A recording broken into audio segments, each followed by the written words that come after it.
Halloween উদযাপন করছে কসোভোর ভাল্লুকেরা। শুনতে একটু অবাক লাগলেও দেশটির প্রিস্টিনা অভয়ারণ্যে ভাল্লুকদের জন্য এই বিচিত্রধর্মী আয়োজন, যেখানে উদযাপনের অংশ হিসেবে ভাল্লুকের জন্য খোদাই করা কুমড়ো সহ এক মৌসুমী ভোজের আয়োজন করেছে কর্তৃপক্ষ। প্রিস্টিনার কাছে বনাঞ্চলের অভয়ারণ্যটি চারিদিকে সবুজ বেষ্টিত বনাঞ্চল, তার মধ্যে নির্ভয়ে খেলছে ভাল্লুক।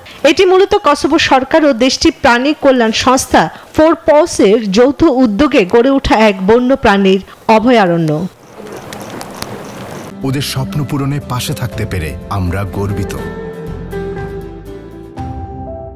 এই প্রিস্টিনা ভাল্লুক অভয়ারণ্যে হ্যালোউইন যেন কিছুটা আগে এসেছে, যেখানে পরিবেশন করা হয় বাদাম ছিটানো বিভিন্ন আকৃতি দিয়ে খোদাই করা কুমড়া। ভাল্লুকের জন্য বিশেষ খাবারের ব্যবস্থা করেছে কর্তৃপক্ষ। ভাল্লুকেরাও যেন উৎসবের আমেজ আঁচ করতে পেরেছে। তাই তো অন্যান্য দিনের তুলনায় খেলাধুলায় মত্ত হয়ে উঠেছে ভাল্লুক, এমা, ওস্কা ও রনো, 3 ভাই বোন। 2014 সালে ভাল্লুকগুলো উদ্ধার করে এই অভয়ারণ্যে আনা হয়েছিল। কসোভোর দুর্গম একটাসাট পর্বতমালায় জন্ম নেয়া এই 3 ভাই বোনকে মাত্র 1 মাস বয়সে উদ্ধার করে পর্বস নামে সংস্থাটি।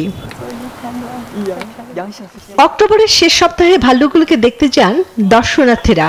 এই সময় আপেল আর গাজরের পুর ভরা কুমড়া খাওয়া নিয়ে বেশ ব্যস্ত থাকতে দেখা যায় প্রাণীগুলোকে।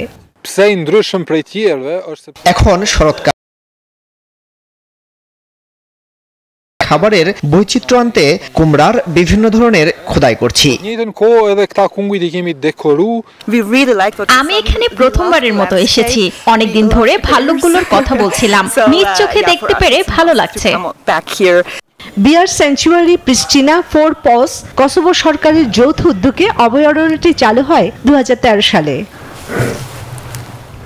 চন্দ্রানী চন্দ্রা, নিউজ 24।